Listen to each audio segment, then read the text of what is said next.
Twin flame journey নিয়ে আমি কিছুদিন আগে একটা ভিডিও করেছিলাম। তো টুইন নিয়ে অত কিছু বললেও আমার একটা জিনিস মিসিং হয়ে গেছে, যে আমি বলিনি। সেটা হচ্ছে, টুইন ফ্লেম জার্নি কিন্তু সকলের জন্য নয়, সকলের জীবনে কিন্তু এটা হয় না, এটা খুব রেয়ার কেস হয়। টুইন কিন্তু সবার থাকে না। টুইন কী করে হয় আপনারা জানেন? টুইন এইভাবে হয়, ধরুন আমি আমার পাস্ট লাইফে অনেক সাধনা করেছি, এতটাই সাধনা করেছি যে সেই শক্তি ঈশ্বর একবারে আমাকে দিতে পারবে না, সেটার একটা ভাগ হয়, সেই ভাগটা হয় টুইন। সেই ভাগে ঈশ্বর জন্ম দেন। কিন্তু আমার সঙ্গে তার সেই রেশারেশি একটা ব্যাপার থাকে। টুইন ফ্লেম থাকলে কিন্তু শুধু হবে না, এই জার্নিটা ভীষণ কঠিন।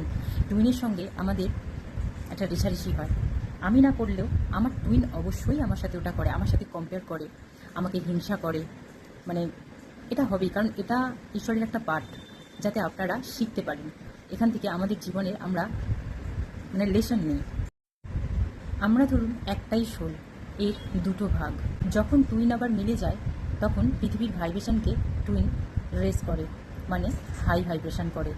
তাই আমাদের পাশাপাশি শত্রুরা তারা কিন্তু আগে থেকেই জানে যে আমরা কে কার টুইন। তাই এরা আমাদেরকে মিলতে দেয় না, মানে যাদের টুইন আছে তাদেরকে মিলতে দেয় না। মিললে কি হয়, আমরা যদি একবার মিলে যাই তাহলে পৃথিবীর ভাইব্রেশন হাই হয়, পৃথিবী সুস্থ হয়। এখন ব্ল্যাক রিচুয়ালের মাধ্যমে আমাদের শত্রুরা আমাদের টুইন ফ্লেমকে আটকে রাখে, মিলতে দেয় না। কিন্তু আপনারা যদি আধ্যাত্মিক পথে চলেন তাহলে আবার মিলতে পারেন, সব কিছুই সম্ভব। তাই আমি বলি, ঈশ্বরকে বিশ্বাস করুন, ঈশ্বরের পথে চলুন, সব কিছু সম্ভব।